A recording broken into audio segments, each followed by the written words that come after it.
Hello, my Bill for 1000 Nation. How's everyone doing today?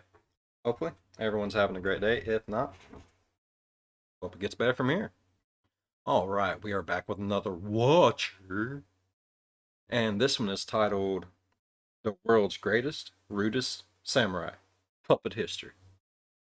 I want to hear about the greatest and rudest samurai ever. Sounds amazing. Alright, let's go ahead and get into today's story. I'm excited. Go ahead, turn them lights down low, put on something comfy, cuddle up with someone special. Let's get enlightened. Yes.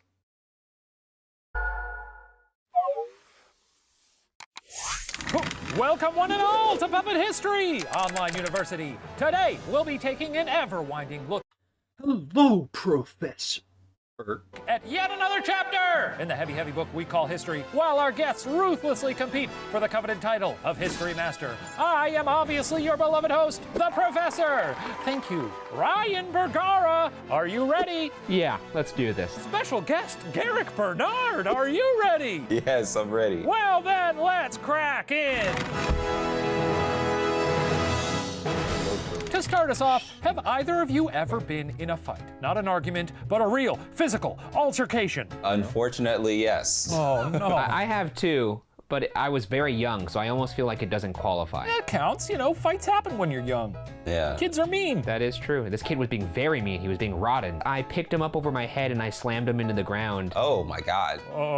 How did you get grown man strength at 12? I'm not quite sure. I got really angry. And to be fair, he was being quite racist. So I just... Well, okay. Yeah, Okay, fuck 'em. yeah. Fuck that dude. Well, the subject of our episode today was the victor. He was being quite real. Oh, fuck that. In a fight to the death. Fuck yes. And then another one, and another, and another, and another. Oh, Okay, well, a little bit of a pattern forming. is this like a Coliseum type of situation? Oh, Gladiators. just you wait, buddy. Over his career, he claimed to have triumphed in over 60 fights, most to the death, using a combination of strength, ability, and a total disregard for his opponent. We're talking about one of Japan's all-time greatest swordsmen, Miyamoto Musashi. For a second, it kind of sounded like you were describing like the Zodiac or something. No, oh man, that would be a bummer. Imagine if the Zodiac Killer was just fighting people to death. Yeah, Like, he wasn't exactly. a serial killer at all. Look, those kids in the car challenged me. Yeah. Oh God. Miyamoto Musashi was born in 1584, around a turning point in the history of Japan. After nearly a century of turmoil culminated in the epic battle of Sekigahara in 1600, Japan was entering the Edo period, which began nearly 250 years of relative peace. Well, there's some uncertainty surrounding Musashi's early life, but it's generally agreed that his father was Hirata Munisai, a samurai vassal to a local lord. While Musashi probably didn't live with his father, the boy would visit his old man to learn swordsmanship. Eventually, however, Musashi became so much more skilled than his father that he stopped visiting. Take that, Dad! Oof, that's brutal. I don't know if you can relate to this, Professor, because you don't play sports. Maybe Garrick, you can. I know don't. you're a fan of basketball as well. It's Yeah, heartbreaking when I imagine when you beat your dad in one-on-one. Yeah, because it's not so much like It's like the same principle. It's when your kids don't need you to help them with video games no more either. It sucks. he's getting more skilled, it's that you're getting old. Father Time is undefeated. Yeah, Father Time is dunked on so many people. It's also like that old thing. Have you ever heard that thing where it's like, one day you'll pick up your child and set them down for the last time without ever knowing it? That is heartbreaking. Isn't that messed up? That hurts. One day, while walking home from a calligraphy lesson, Musashi saw a sign from one Arima Kiei, publicly looking for opponents to challenge him in a duel. This was a common practice by young samurai. No more than 13 years old, Musashi wrote a note accepting the challenge on the placard. When Musashi's uncle discovered his nephew, who wouldn't even be able to see a rated-R movie by himself yet, had accepted a duel to the death, he begged Kiei to forgive the boy. Kiei agreed, as long as Musashi came and apologized. So, what happened next? A. When Musashi went to apologize, Kiei attacked the boy anyway. B. Musashi apologized, and Kiei offered to train the boy. Or C. Musashi murdered Kiei. C. Ryan, what did you put? I put C, he murked him. Pretty fair guess. And Yeah. Garrick? I'm gonna say A, he attacked him anyway. Well, let's find out what happened. Man, what a crazy time that people were just walking out like, I need to train. Let's train by Yeah. murdering somebody. Right, exactly. I see someone has accepted my duel. I shall prepare. Oh, gosh, okay. Hang on. Sorry, hello. My nephew actually wrote that. Can you please just not murder him? He's only like 12 or 13. Ha ha! A youngster's prank. Very good. So long as this lad comes and apologizes, then I shall forgive his wily stunt. I'll go tell him. Thank you so much. What a scamp this boy is. I'm excited to meet him. Excuse me, are you Arima Kihei? Yes, you must be the silly boy who accepted my challenge. I am indeed Arima Kihei. Well, it's time to die! Oh, shit, blood, of death. Yeah, of course. There it is. Point to Ryan! Little beef boy taking the lead early on. You're gonna stick with Beef Boy? Beef boy. Little beef boy. Well, this fight against Arima Kihei hooked Musashi, and he devoted the rest of his youth to mastering the art of sword. I'm gonna bring it back to basketball again. Sometimes when you're out there playing pickup, there's a guy who's barking a lot. Oh, yeah, He's yeah. the one who's talking the most. Big dog gotta bark. Big dog gotta bark. Exactly. Well, if you take, he's done all the legwork. Basically, you take him down, now you have everyone's respect. So I respect the move here. 3 years later, Musashi left his native village and set off on an important period of development for young samurai called Musha Shugyo, or traveling for improvement. During this time, a samurai warrior would wander Japan, living like a monk while testing his skills in duels. You know, a classic violent monk. Eventually, if a samurai made enough of a name for himself, a provincial baron called a daimyo might hire him as a vassal. The samurai would swear loyalty to the daimyo and would no longer have to wander around. It's kind of like being awarded tenure, but for, killing people. That's cool, man. I didn't realize there was like a samurai for hire business. That's fucking sweet. I would have hired a I think samurai. that was the whole That is- samurai thing. That is really cool. Like, I didn't know that's literally what all they did was they killed people and they just traveled around killing people until they made a big enough name for themselves and that someone hired them. So it's like, back in the day, trying to make a name for yourself as like maybe an assassin or something, and then, other countries and stuff hiring you to assassinate for them. That's interesting. See, we learned so much shit on this channel. Why are more of you not subscribed? We're gonna get smart, people. That's all anime. Like every That's single true. episode is just them Samurai being a Jack. bodyguard. No, they did battle in wars though too. I don't know if that was a different name for a warrior. Are you thinking of the Tom Cruise film, The Last Samurai? Yeah, That that's was the exactly point what I'm of thinking references of. here. No, yeah, I'm thinking of Tom Cruise. But instead of doing that, Musashi spent his entire life as a ronin, meaning he was a samurai who never pledged allegiance to a daimyo. Maybe it was this dedication to traveling for improvement that allowed him to become so skilled at fighting. But his victories were just as much mental triumphs as they were physical. He's a real one, man. Damn. I'm too good for any of you. So why would I chill here? And that's how you get like slow and fat. Yeah, it's true. That's how you turn into Carmelo Anthony or something like that. Yeah, I know, that's exactly. disrespectful to Carmelo Anthony. No, he deserves it.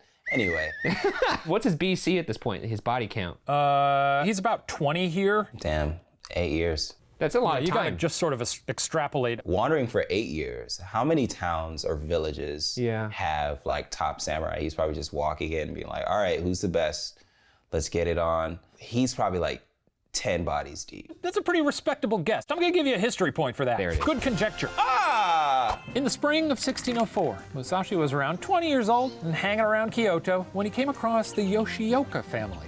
There were 8 schools of fighting in Kyoto at the time, and the Yoshiokas were the top of the top. When Musashi wrote to challenge Yoshioka Seijiro, the head of the Yoshioka dojo, he must have seemed like a real country bumpkin trying to prove himself in the big city, in way over his head. That's great. Sensing an easy win, Seijiro I mean, they probably did look at it like that. Like, oh, this little hick boy trying to come in here and take on the big dogs.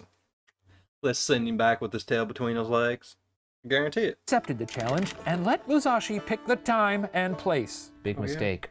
You don't want to give someone home court advantage. He's gonna pick a bamboo forest and he's gonna smack you with bamboo. Are you dumb? The Yoshioka style of fighting that Musashi would be facing was one of speed and subtlety. To counter this, Musashi approached the duel with a strategy he later described as irritating one's opponent. For instance, Musashi chose an outdoor setting for their duel, knowing that Seijiro had gotten used to the smooth floor of a dojo. and the unsure footing outside would throw Seijiro off his game. Bamboo forest. Smart. I told you. That guy's kind of a wimp, no? I can only fight when I'm in my polished little dojo. You deserve to die. It's like, you're not real. I can only play basketball on the hardwood floor of the Staples Center and not out there, at the park. Oh, it's a double rim, bro. The double Come on, rim man. argument. It's unbelievable rim. every Yeah. time. Oh, always with the double rim argument. Yeah. Oh, how else did Musashi irritate his opponent? A, he showed up late. B, he sang the entire time he was fighting. Or C, he insisted the fight happen in the nude. I want to say he showed up late, because that would just be like a spit in the face. Like, no lie, it would be a really big spit in the face.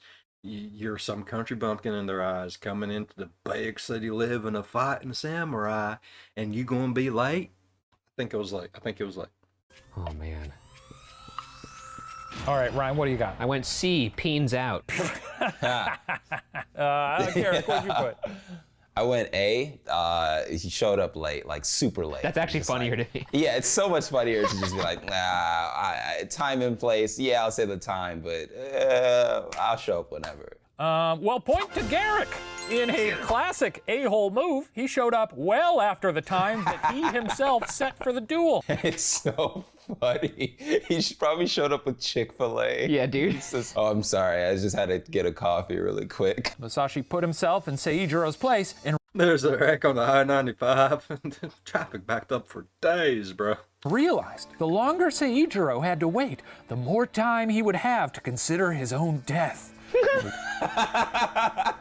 Musashi was weaponizing Seijiro's own imagination against him. Oh, I love this. This is like Michael Jordan. All the great ones play mind games. When Musashi finally arrived, Seijiro was pissed. He reportedly hurled a slew of insults at Musashi, who egged Seijiro on further by simply smiling back. Thoroughly in his opponent's head, Musashi began to duel. The rules of the match dictated that each warrior was allowed only one decisive attack with a wooden sword. The combatants slowly approached one another, looking for an opportunity to pounce. And in an instant, they made their moves, striking one another at the same time. Musashi's blow landed on Seijiro's left shoulder, and it must have been a hell of a bonk. Not only did it knock Seijiro unconscious, but it crippled his arm. Seijiro had little choice than to renounce his position as the head of the Yoshioka dojo and live the rest of his life as a monk. Jesus Holy Christ. shit! He knocked his washed ass into retirement? Yeah, basically. Into shaving his head, too. He's just like, well, Yeah. you gotta go bald now, so there you go. Holy shit. Hope you like making beer. Yeah, right? What did the Yoshioka clan do next? A, they asked Musashi to lead their dojo. B, they challenged him to another duel. Or C, they burned their own dojo to the ground in shame. C. I'm gonna say C. Ryan, what'd you put? I put C, extinguish our embarrassment. And Garrick? I said, A, please lead us. That would be certainly the smart thing to do. It certainly wasn't B. No, of course not. Except it was, so points to no one. They saw a guy get hit in the shoulder and then get knocked unconscious by that and was like, yeah, There's let me like- get a fucking turn. Yeah. Really? That's dumb. That's big dumb. Hey, man, he just crippled him and his head instantly shaved. I gotta fight him next. I love it. Basically. That is madness. The Yoshioka were not through with Musashi yet. The new head of the dojo, Yoshioka Den Shichiro, was Seijiro's younger brother and considered to be just as talented as his newly monked brother. Now, if you're thinking, well, someone just as good as a loser is still a loser, then congrats on thinking this through better than the Yoshioka. So he also got monked. Well, Getting monked is funny. Den Shichiro sent a challenge to Musashi, who accepted immediately. Since it worked so great last time, Musashi decided to arrive late to this duel as well. With Musashi continuing to drag the Yoshioka name through the mud by being so disrespectful, Den Shichiro was apparently nervous and irritated when Musashi finally arrived. When they finally began to fight, Den Shichiro fared even worse than his brother. With Musashi disarming him and using his own weapon to kill him. Oh, he killed him. He killed him. So this is Sometimes you got to make a business decision, and that means Maybe I don't want to block the guy. It's like, hey, last time I did this, I crippled his arm and his head shaved instantly and he became a monk. And they came at me. This time I'm just going to go ahead and cut his fucking head off. That way no one else wants to try it. I can respect that. Guy who just dunked on somebody a play before. You step out of the way, let him have it. He just monked on your brother. Like, don't, just relax. All right. What did the Yoshioka clan do next? Oh, I already know. A. They asked Musashi to lead their dojo. B. They challenged him to another duel. Or C. They burned their own dojo to the ground in shame. C. I'm going with C this time. All right, Ryan? I'm gonna go C, just finish it, please. Sure. And Garrick?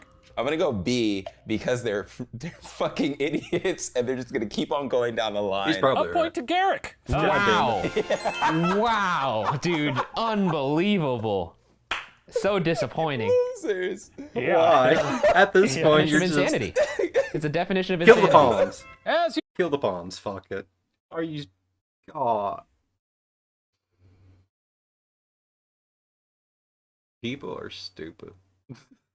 have astutely observed, insanity has been described as doing the same thing over and over and expecting a different result. In that regard, you might say the Yoshioka were insane. Or you might say the Yoshioka were insane because the fighter they put forth to challenge Musashi, Seijiro's eldest son, Yoshioka Matashichiro, was a 12-year-old. This may now be a case of Darwinism we're seeing here. That's just, Perhaps. Yeah. it just is what it is. No real crime was committed here.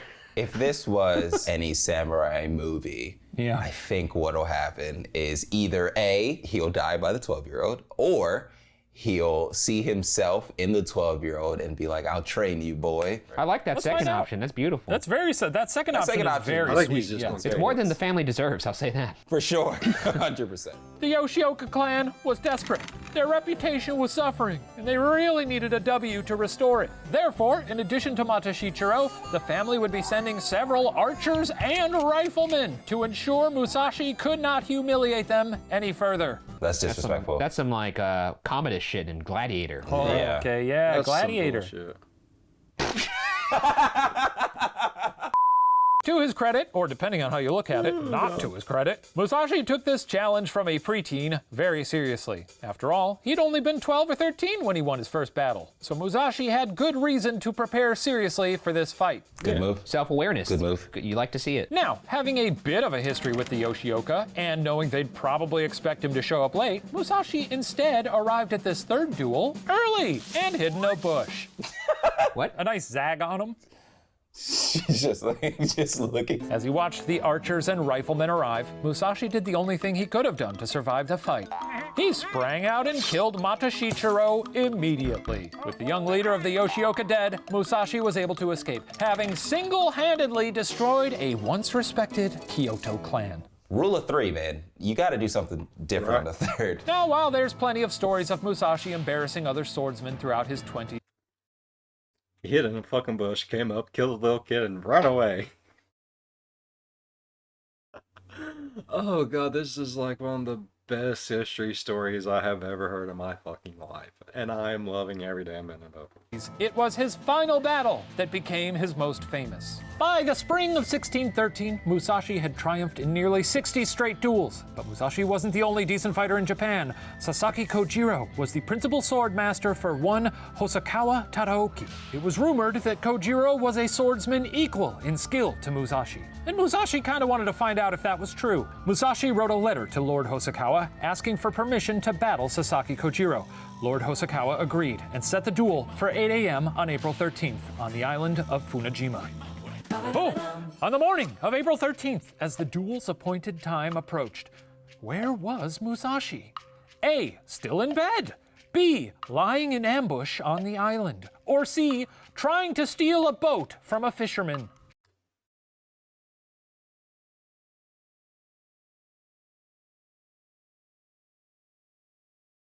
Now, he might show up early because last time he fought, he showed up early because, you know, bad shit happened. Hold on.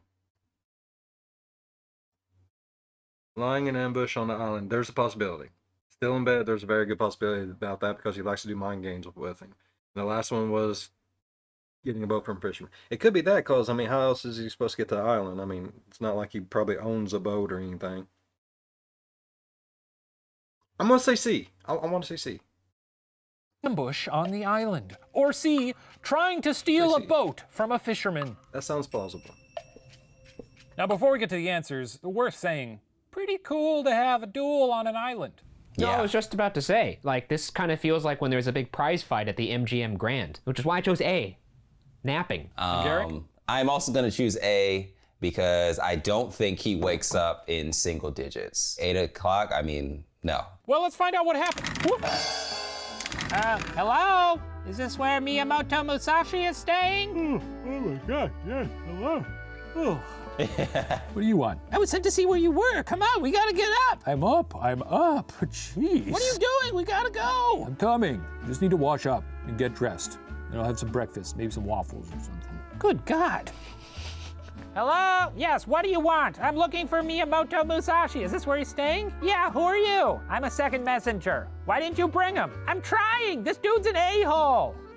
Okay, I just need to borrow a towel, some bits of paper, and an oar. All right, let's go fight to the death. It's classic Musashi, man. This is how nervous and anxious he is for this upcoming huge duel against a reported major opponent. He's napping. So yeah, points to both of you. Congrats. Great going. Haven't you ever had to take a nervous nap before? I mean, Eventually, Musashi ambled down to a boat owned by the guy with whom he was staying. While a servant rowed the boat, Musashi set to work on some arts and crafts. Oh, open-ended question. Keeping in mind he has some bits of paper, an oar, and a towel, what did Musashi make while being rowed to the island? And don't be afraid to get a little creative with your answers here. Have fun with it. he has some bits of paper, an oar, and a towel. I say he broke the oar and tied the towel around it and made nunchucks with, the oar having the paddle in so he could just smack someone in the face because, he likes to disrespect people. So I imagine he's going to want to smack someone in the face like that. So the oar's broken, rope tied around. Now, the pieces of paper. Has anyone seen Snake Eyes and G.I. Joe and stuff? Whenever he makes that little and gets the dude right in the throat, so he's gonna make like a paper mache weapon or a paper mache crane. Then he's gonna toss it in the air, and they're gonna be like, "Ooh, look at the bird!" And he's gonna go back with his paddle nunchucks. Bits of paper, an oar, and a towel. Ryan, I put an unflattering dummy of his opponent, just going with the mind games. that's pretty good. And Garrick? I also put that, but I No, you did not. I did. I'll give you each a jelly bean for that one. Hell yeah. It's not right, but I love the synchronicity. Yeah, that's crazy. In the boat, Musashi twisted the paper bits into string and used that to tie the sleeves of his kimono back so they wouldn't get in the way. Musashi also took the wooden oar and instead of using it to help paddle, he carved it into a sword. Does he not have a sword? Has he not been guess using a sword not. this whole time? No, he has been using a sword, but it seems like he perhaps just forgot it. Or this is just a big flex. I don't even need a sword. I'll use this. Gonna beat your ass with this oar. I love this guy. I hope he doesn't die. Yeah. After he was done crafting, and I guess because he was still tired even though he had slept in, Musashi laid back down. By the time the boat got to the island, he was more than 2 hours late. There it is. With the boat still in the shallows, Musashi loving hopped this out guy. and used the towel to make himself a headband. As soon as Kojiro saw Musashi, he ran to the water's edge. In what I imagine to have been a common occurrence for Musashi, his opponent began to really holler at him, scolding Musashi for being so late. Musashi pretended not to hear Kojiro. At one point, Kojiro unsheathed his sword and tossed his scabbard into the water. Finally, Musashi looked up and addressed Kojiro. Kojiro, you are lost. For if you expect to be the winner, why would you throw your scabbard in the water? Nice little bit of dirty talk. Or trash talk. Dirty talk would Not be- dirty Whoa, talk. whoa. Dude, what you doing with your scabbard?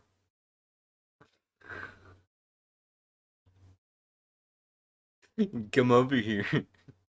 I want you to let me poke you with my pointy end. What's happening over there in Puppet Sorry, World? I'm in trash. We get up to some stuff over here in this theater. I don't like that. You don't have to like it. I do. Kojiro was pissed. When Musashi finally approached, Kojiro swung at his opponent with the intention of splitting his head in half. Kojiro's sword, however, hit the knot in Musashi's towel headband instead. Musashi smashed Kojiro in the head, knocking him over. From the ground, however, Kojiro struck out and cut Musashi's kimono above his knees. Musashi used his wooden sword to start breaking Kojiro's ribs. Kojiro passed out and started bleeding from his nose and mouth. Musashi checked to see if Kojiro was still alive, which, like many of Musashi's opponents after being bludgeoned, he was not. He beat a man to death With an oar. after he came at him with a sword. Who is this man? An oar can't even be used to block the sword. He used his fucking towel to block a sword. He's the greatest of all time. Musashi bowed Right. to the duel's referees and hightailed it back to the boat, which he helped the servant paddle quickly back to the mainland. Because I think everyone watching got real pissed, and he was like, all right, see you later. Ha, Yeah, ha, ha." yeah. That little scamp. A few days later, Musashi asked if he could fight another of Lord Tadaoki's vassals. Perhaps because he had just clubbed one of their best men to death, Lord Tadaoki's men never replied to the challenge, and Musashi left. They're smart. They're smart. much smarter I like than the these other guys. clan. While we Yes. may see Musashi's fighting MO as pretty At least the whole clan didn't just disappear overnight. Thank God for that. dirty, Musashi had a different perspective. Musashi considered himself to be in battle from the moment a duel was accepted. All scheduling, debating over rules, and posturing were part of the fight. The fact that his opponents didn't see things that way, well, that was just too bad for them. And the body count Musashi left in his wake speaks to whether his was an effective strategy. I agree with Gotta him. respect it. Everyone knows that the game starts way before tip-off. Yeah. His fight against Sasaki Kojiro was Musashi's final duel. Taking stock of a life spent wandering around bludgeoning dudes to death, Musashi decided his unprecedented string of victories was not the result of perfecting his craft, but due to luck and the weakness of his adversaries. That's Humble. I think almost that's humble where until the the end. Oh, look, I'm Yeah. not that talented. Everyone Yeah. I fight It just is not as just talented as sucks. That's Yeah. exactly what I was saying. That's Yeah, that everybody fake else is humility. dumb. Yeah. Okay, you're right. me. So, what did Musashi devote the rest of his life to? A. Establishing a dojo in Edo, modern-day Tokyo. B. Traveling throughout Asia. Or C. Art, writing, and being a dad. Easy.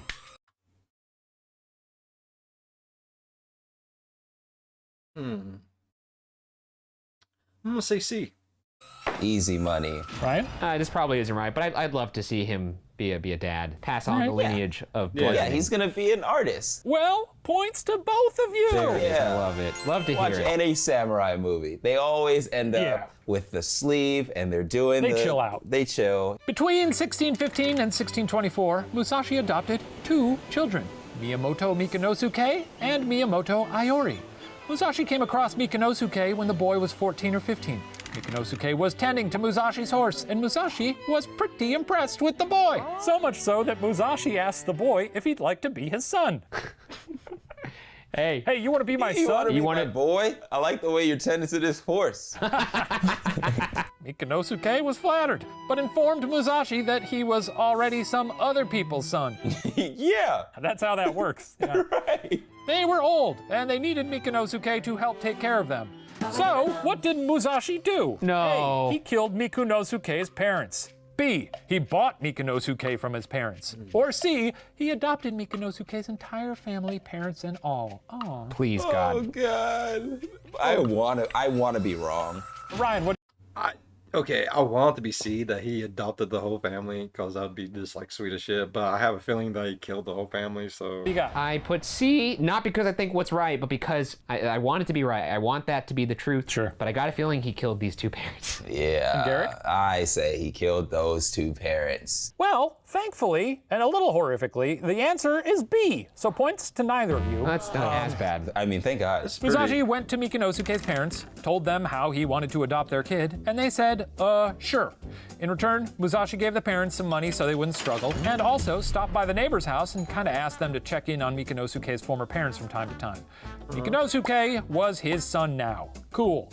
Both Iori and Mikinosuke were trained by their father to follow in his samurai footsteps, going on to serve as vassals for daimyos. Now, as I mentioned earlier, in addition to being one of the world's greatest swordsmen and buying his way into fatherhood, Musashi went on to be quite the accomplished artist.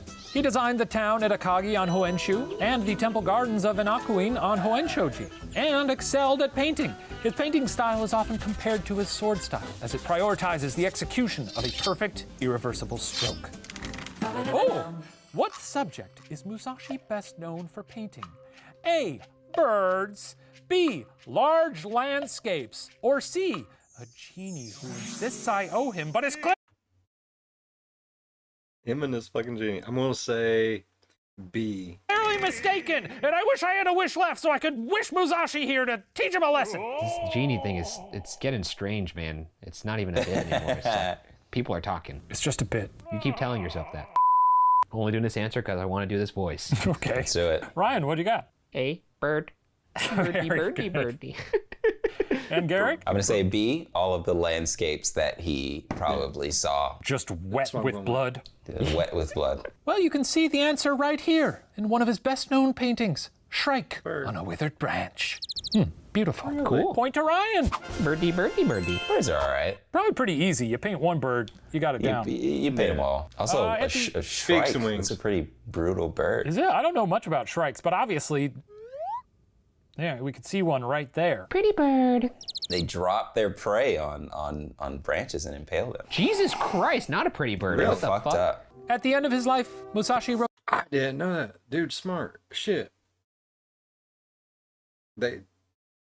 That's okay. That's an interesting bird. the book Gorien no Sho, or the Book of Five Rings, detailing his style of fighting, which he called the School of Two Swords, and how it relates to a general philosophy on life. Most elite martial artists could neither read nor write, and disciples or Buddhist priests were left to write books about their styles. The fact that Musashi was able to write his own books showed how superior he was, not just with a sword, but with a brain. In the Gorien no Sho, Musashi preached the value of having an immutable mind. He also wrote, without knowing others, one cannot really know oneself. It's easy to see how these philosophies served him well in his dueling career. Musashi knew that by Yeah, he was basically almost like just unstoppable. I mean, he went into it right. Just as soon as the challenge is accepted, it started. You played the mind games. I mean, dude was well before his time. Let's put it like that. by disturbing the mental state of his opponents, he would be able to take advantage of their nerves and fears, and take advantage he did. Today, the Book of Five Rings is studied not just by martial artists, but also philosophers and lame business managers. An impressive legacy from an impressive samurai warrior. Stephen Lim probably has that book. Oh, for sure. You know Lim's walking around with that one. First thing you gotta do in the school of business is ambush a 12-year-old. Yeah, kill a 12-year-old. Yeah. Dominate your opponents. Stephen Lim muttering that to himself at his desk. Dominate your opponents, dominate your opponents. In 1642, Musashi began to experience debilitating pain, thought to be some form of chest cancer. Musashi's plan was to go to the mountains and wait for death in a cave like some sort of unbelievable badass. Unable to comprehend how absolutely metal Musashi was being, people were sent to find the samurai legend and bring him back to his home. On June 13th, 1645, Miyamoto Musashi passed away in Higo, Japan. That pisses me off that someone wouldn't let him die in the way he wanted. That I is hope bullshit. he wrote these things while he was still young so that nobody was just like, oh, this is just the ramblings of an old man. It's like, I killed a man with an oar. Yeah, Grandpa, we know. You Yeah. killed a man with an oar. Sure you did. 60 fights. 60 sure. fights, all right. I killed a 12-year-old. Yeah, Grandpa. Well, that we okay. all know. Everyone knows Yeah, that. Everybody. That's the only thing we all remember. 10 years the after one thing Musashi's we death, do know. his son Miyamoto Iori had a priest carve an epitaph onto a large monument in Kokura, which still stands today. That's The cool. inscription reads in part, Musashi's valor and great fame could not be overstated, even if the oceans had mouths or the valleys had tongues. Wow, that's good. That's great. What a That is. life. What a Yeah. story. What a life. I mean, I know he's What a serial story. killer, but I kind of Motherfucker lived it though. I mean, like, it's very unusual to fight that many times and be successful, especially back in the day.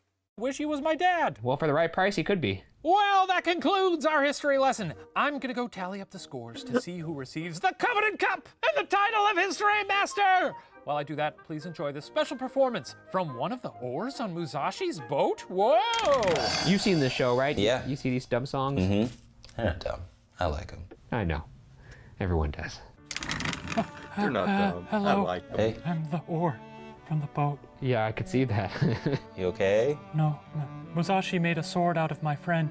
Oh. Oh, you're the other oar. Oh, I'm very sad. I thought you were supposed to sing a song or something. We were in love once.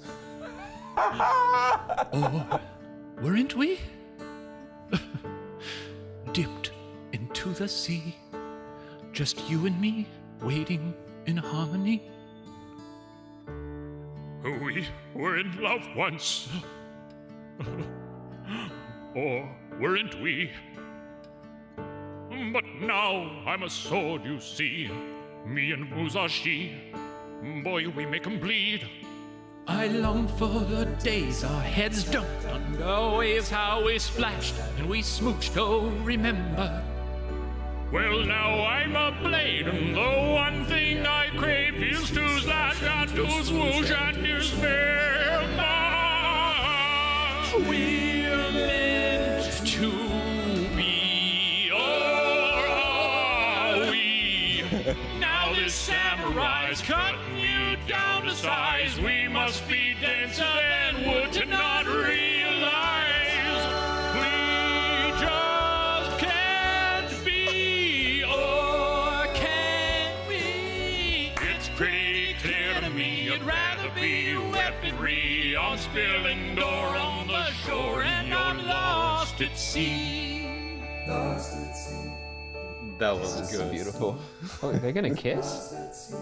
Yeah, they were lovers. Oh, okay, they got close. Oh. Kiss. Kiss. Do it. Do it. Do Do it. it. Oh, come boo. on. Oh, jeez. Okay, all right, too much. All right, too much. Yeah. I thought they were gonna Jim and Pam us. Whoa, wow. Those guys, hot and heavy in here. You know what I'm talking about? Steamy. They're right down there, and they're, oh boy, they're really going for it. It looks like you're enjoying it. Yeah, you don't have to watch for that long. Holy moly. Well, you're not gonna believe this, but Garrick Bernard is our history master, and so he has rightfully earned the coveted cup. Yeah. Ryan, thanks for trying. Garrick, go claim your reward! You got an honest one for once. I don't know what you're talking about. I think you know what I'm talking about. I Oh, okay, Garrick, how's it going? got a little cup. Garrick, you have dutifully earned that trophy. Hey, what happens if I eat the jelly beans? Oh, well, take a taste and find out. All right. I mean,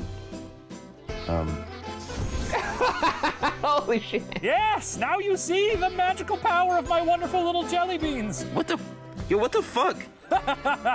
Welcome to the party, pal. Is he gonna turn back? Nope. Thanks for watching Puppet History, everybody. We'll see you next week. Whoop. Jesus Christ.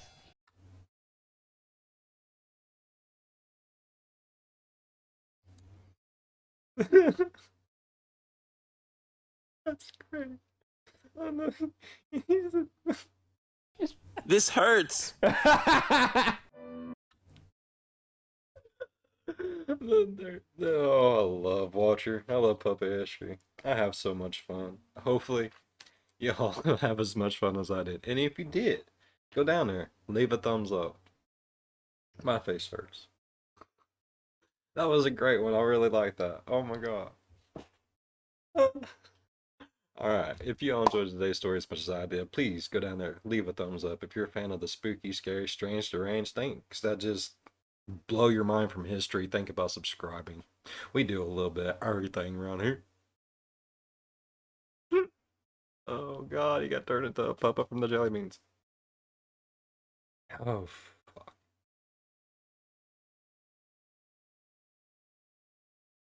I don't know if I want my jelly beans now, like,